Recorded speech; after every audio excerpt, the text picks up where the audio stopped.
Episode 6 के first scene में हम देखते हैं कि सतोरू कातागिरी के घर के बाहर पहुंच जाता है और ये खौफनाक नजारा देखकर एकदम हैरान हो जाते हैं। वो घबराते हुए बिना कुछ सोचे समझे अंदर आग में कूद जाता है और कातागिरी के घर के अंदर चले जाते हैं, जहाँ कातागिरी उसे जमीन पर बेहोश पड़ी मिलती है। वो कातागिरी को उठाता है और अपने साथ बाहर सेफली ले जाने लगते हैं। इसी बीच उसे होश आ जाते हैं और वो अपना मोबाइल सतोरू के जेब में डाल देती है और वो फिर दोबारा बेहोश हो जाती है। तभी वहाँ पर उनका बॉस भी आ जाता है और वो कातागिरी को पकड़ लेता है और सतोरू को कहता है कि तुम यहाँ से निकल जाओ क्योंकि बाहर पुलिस वाले भी आ गए। वो फिर कातागिरी को बॉस की रिस्पॉन्सिबिलिटी में छोड़कर वहाँ से भाग जाता है और एक जगह पर वो नोटिस करता है कि उसकी जेब में तो कातागिरी का फोन होता है। फिर सतोरू उस फोन में वो मैसेज पढ़ता है जो कातागिरी को सतोरू की मॉम के नंबर से आया था। सतोरू उस मैसेज को पढ़ के ये समझ जाते हैं मतलब ये आग किलर ने लगाई थी और वो कातागिरी को मार कर इसका सारा इल्जाम मुझ पर लगाना चाहता था। इसके बाद सतोरू अपनी जेब से एक नंबर बाहर निकालता है जो उसे अपने घर में पड़ा मिला था। सतोरू उस नंबर पे कॉल करते हैं और वो आदमी उसे एक कैफे पर मिलने बुलाते हैं। अगले सीन में हम सतोरू को एक कैफे पर देखते हैं जहाँ वो आदमी भी था। वो आदमी सतोरू को बताते हैं मैं तुम्हारी मॉम का दोस्त था और हम दोनों साथ में ही काम किया करते थे। यह सुनकर सतोरू को याद आता है कि ये तो वही टीवी रिपोर्टर है जिसको मैंने बचपन में देखा था। इसके अगले सीन में हम उसे उस टीवी रिपोर्टर के ऑफिस में देखते हैं जहाँ वो सतोरू को बताते हैं मुझे तुम पर पूरा भरोसा है कि तुमने अपनी मॉम को नहीं मारा है। और साथ ही वो उसे बताते हैं तुम्हारी मॉम ने मरने से पहले मुझे कॉल करके बताया था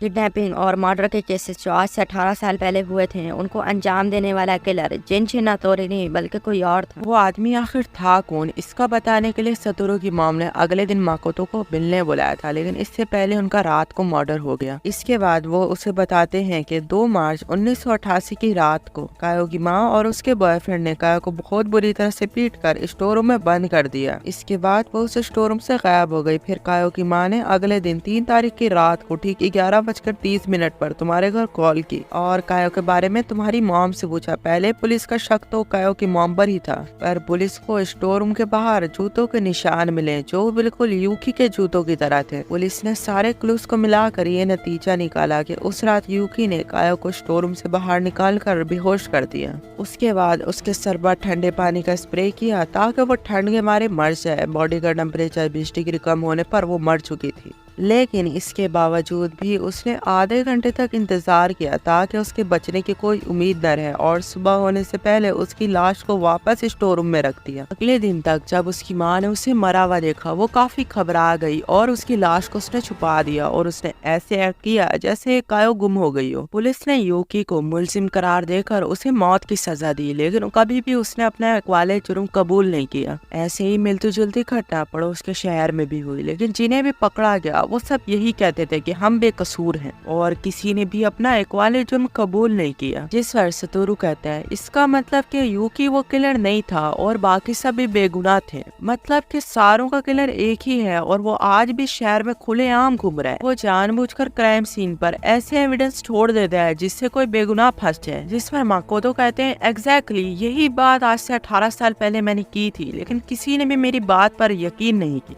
दूसरी तरफ हम देखते हैं कि कातागिरी को हॉस्पिटल में होश आ जाते हैं और वो बाहर 2 पुलिस वालों को छुपके से बात करते हुए सुनती है जो कि कह रहे होते हैं कि कातागिरी को मारने के लिए सतोरू ने ही उसके घर पे आग लगाई थी, क्योंकि कुछ लोगों ने सतोरू को कातागिरी के घर जाते हुए देखा था। कातागिरी अपने अंकल आंटी और पुलिस वालों को बताती है सतोरू ने मुझे मारने की कोशिश नहीं की थी, लेकिन कोई भी उसकी बातों पर यकीन नहीं करता। दूसरी तरफ हम देखते हैं कि कोई कातागिरी के कंधे पर पीछे से हाथ रखता है और वो घबराते हुए मुड़ती है और वैसे हमें दूसरी तरफ का सीन दिखाया जाता है जहाँ सतोरू माकोतो को वो मैसेज दिखाता है जो किलर ने भेजा था। ये देखकर माकोतो सतोरू से पूछते हैं तुम्हें क्या लगता है कि किलर क्यों कातागिरी को मारना चाहता था। जिस पर सतोरू कहता है किलर पार्क में एक बच्ची का किडनैप करने जा रहा था, लेकिन मेरी मॉम के देखते ही उसने अपना इरादा बदल लिया। अब उसे डर था कि कहीं मेरी मॉम ने उसे पहचान तो नहीं लिया, इसलिए अब वो मेरी मॉम को मारना चाहता था, लेकिन उन्हें मारने से पहले उसे मेरा पिज्जा शॉप में शेड्यूल पता करना था ताकि वो उन्हें उस वक्त में चाहकर मारे जिस टाइम मैं घर पे नहीं होता।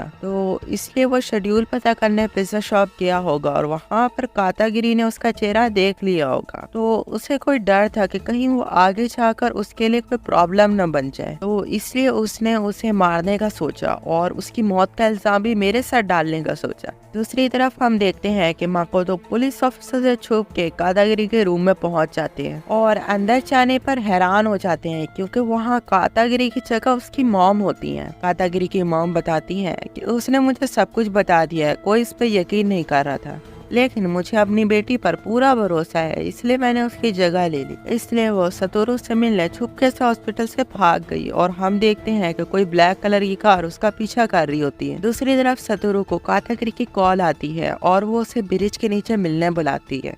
अगले सीन में हम सतोरू और कातागिरी को ब्रिज के नीचे एक साथ देखते हैं, जहां कातागिरी सतोरू को बताती है, मुझे मिस्टर निशिजुनो पर शक है और बॉस उसकी हमेशा चमचागिरी करता रहते हैं, तो वो आराम से बिना किसी दिक्कत के किसी का भी एड्रेस और शेड्यूल पता कर सकता है। सतोरू कंफ्यूज हो जाता है और अपने मन में कहता है कड़ियां आपस में जुड़ी नहीं रही हैं, कुछ तो है जो मिसिंग है। अभी वहाँ पर पुलिस आ जाती है और सतोरू को अरेस्ट कर लेती है और कातागिरी रो रो कर कह रही होती है, मैंने पुलिस नहीं बुलाई सतोरू, मुझ पर भरोसा करो। जिस पर सतोरू कहता है, मुझे तुम पर भरोसा है, तुम फिक्र मत करो। और जाते जाते वो नोटिस करता है कि वहीं पुलिस वालों के साथ एक आदमी छतरी पकड़े खड़ा होता है। उसका चेहरा सही से दिख तो नहीं रहा होता, लेकिन उसके खून की प्यासी आंखों को देखकर सतोरू पहचान जाता है, ये तो वही आदमी है जो मेरी मॉम की मर्डर वाली रात घर के बाहर दिखा था, क्योंकि वही किलर था। वो किलर स्माइल कर रहा होता है क्योंकि वो जीत गया और सतोरू हार गया। और इसी के साथ एपिसोड 6 भी यहीं पे खत्म हो जाता है।